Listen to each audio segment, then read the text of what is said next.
खिसियानी बिल्ली खंबा नोचे, इसके अलावा भारतीय जनता पार्टी के पास और है भी क्या। मैं कुरुक्षेत्र का आपको बता सकता हूँ। नवीन जिंदल से एक गांव का नाम पूछ लो जहां वो मीटिंग करके आए हैं। आप यहाँ रणजीत चौटाला से पूछ लीजिए कि किस गांव में वो मीटिंग करने गए और बिना विरोध के उनकी मीटिंग कामयाब हो गई। अब वक्त आ गया है कि मोदी जी अपना झोला उठाएं, उसकी साफ सफाई करा लें, और जब जाने लगेंगे तो ऐसा भी नहीं है कि झोला उठाएंगे और चल देंगे। उस झोले की जांच की जाएगी कि उसके अंदर क्या क्या लेके जा रहे हैं।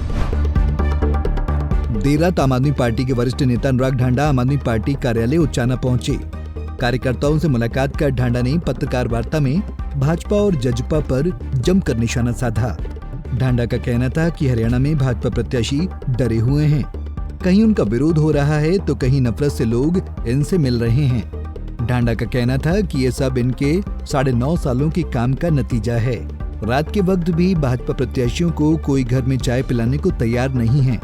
इससे पता चलता है कि भाजपा ने कितनी नफरत बटोरी है। कम से कम हरियाणा के अंदर 10 की 10 लोकसभा सीटों पे ऐसी हालत है कि भारतीय जनता पार्टी का कोई भी नेता, कोई भी कैंडिडेट कहीं पर भी गांव में प्रचार करने के लिए जा भी नहीं पा रहा है। एक जगह भी, मैं कुरुक्षेत्र का आपको बता सकता हूँ। नवीन जिंदल से एक गांव का नाम पूछ लो जहां वो मीटिंग करके आए हैं। आप यहाँ रणजीत चौटाला से पूछ लीजिए कि किस गांव में वो मीटिंग करने गए और बिना विरोध के उनकी मीटिंग कामयाब हो गई। पूरे हरियाणा के अंदर एक भी जगह ऐसी नहीं जहां गांव में घुस पा रहे हो भारतीय जनता पार्टी के उम्मीदवार। इससे स्पष्ट पता चलता है कि लोगों के अंदर बहुत ज़बरदस्त रोष है और भारतीय जनता पार्टी की हार तय है।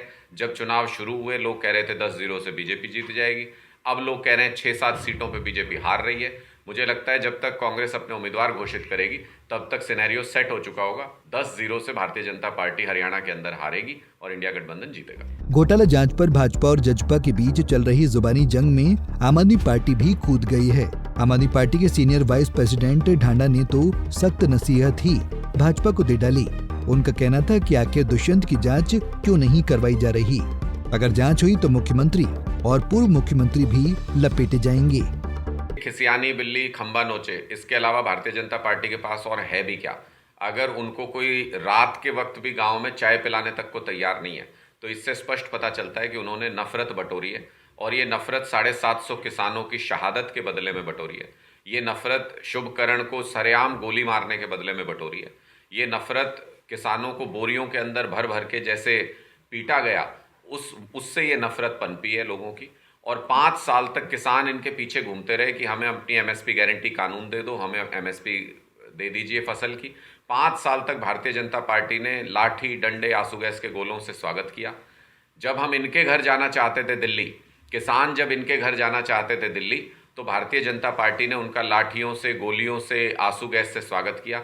अब भारतीय जनता पार्टी के नेता किसानों के घर आना चाहते हैं तो शठे शाठ्यम समाचरित, जो जैसा है उसके साथ वैसा ही व्यवहार करो। किसान इस नीति पे चलते हुए इनका भी जोरदार स्वागत गांव के अंदर कर रहे हैं। गौरतलब है कि भाजपा के उम्मीदवारों को लगातार अलग अलग गाँव में जनसभाओं में विरोध झेलने को मिल रहा है, और आपके मुताबिक ये विरोध भाजपा का किसानों और हर वर्ग को नाराज करने के चलते ही हो रहा है। जहां एक तरफ इंडिया गठबंधन भी हरियाणा लोकसभा में 10 की 10 लोकसभा सीटें जीतने की बात कर रहा है, और भाजपा पिछले बार की तरह अपने आप को 10 सीटों पर सक्षम बता रही है। ऐसे में 4 जून को जनता क्या फैसला करती है ये तो उसी दिन ही पता लग पाएगा। उचाना से प्रदीप शोकंद, पंजाब केसरी टीवी। हमसे जुड़े रहने के लिए हमारे YouTube चैनल को सब्सक्राइब करें और नई वीडियो की नोटिफिकेशन के लिए बेल आइकॉन को दबाएं। अगर आप ये वीडियो Facebook पर देख रहे हैं तो लाइक जरूर करें और ज्यादा से ज्यादा शेयर करें। धन्यवाद।